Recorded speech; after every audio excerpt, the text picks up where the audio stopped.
More than 2 months of waiting, and now it's finally happening.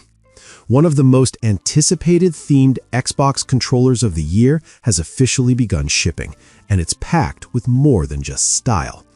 The GameSir G7 Pro Zenless Zone Zero Edition wireless controller is no longer just a pre-order, it's in players' hands.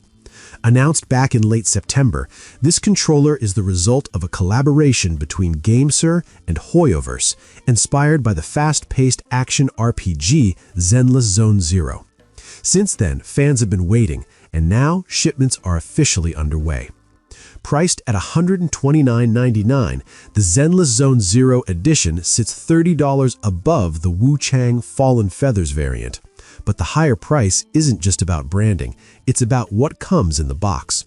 Alongside the controller, buyers receive an extra faceplate, 8 interchangeable thumbsticks, 4 silicone thumbstick covers, a protective carrying case, an acrylic keychain, an in-game item redemption card, and even an Xbox Game Pass Ultimate card. It's part premium controller, part collector's set.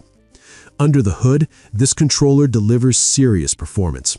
You'll find Mag-Res TMR analog sticks for precision, Hall effect triggers with adjustable trigger locks, and 4 remappable buttons, including lockable rear buttons. Motion controls are supported on Windows, and a 1200 mAh battery pairs with a dedicated charging dock for long play sessions. Functionally, it matches the standard G7 Pro lineup. It connects wirelessly via a 2.4 GHz dongle on Xbox and PC, supports wired play on both platforms, and pairs with Android devices over Bluetooth. With this edition now shipping, attention is shifting to what comes next. A Dragon's Dogma edition of the G7 Pro was spotted at Tokyo Game Show, and while it hasn't been officially announced, expectations are already building.